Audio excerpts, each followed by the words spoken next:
She smirked as she sat down. Living with a little brother like that. Kinda fun, huh?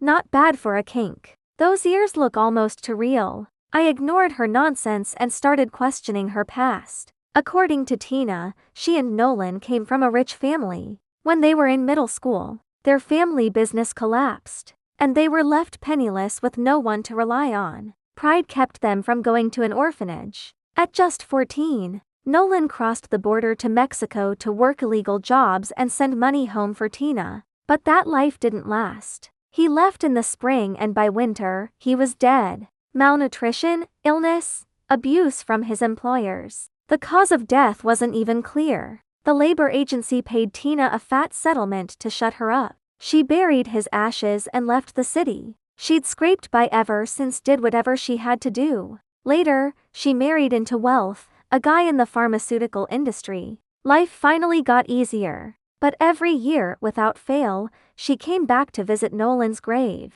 If Nolan had lived, he'd be 34 now. He died at 14. Barry died at 14. If they were the same person, it wasn't impossible. But it didn't explain the age gap between him and Tina. I asked her for a photo of Nolan, but she didn't have any. Too many years had passed. I tested her with a question. Have you heard of River? Tina looked blank. Is that a place? A person? A brand? Can you give me more context? I'd really like to help, but I have no idea what you're talking about. Chapter 7.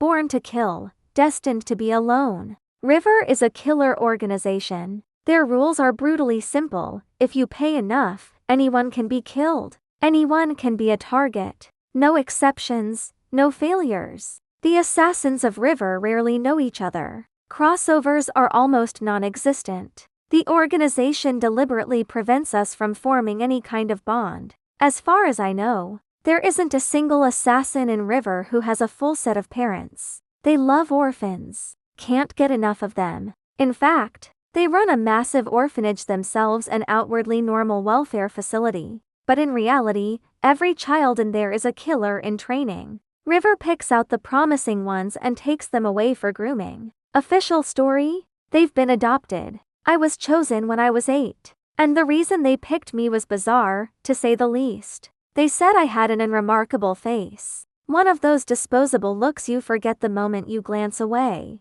Nothing distinct, completely average. The kind of face that's perfect for an assassin. But what River didn't account for was puberty. I hit 12, got my first period, and then boom, transformation. My face changed so fast you could practically watch it evolve in real time. Every day, I got prettier. My instructor was baffled. You could try the seduction route, he said, but you'll need a different mentor for that. I'm not trained in that area. I refused. Then I met Barry.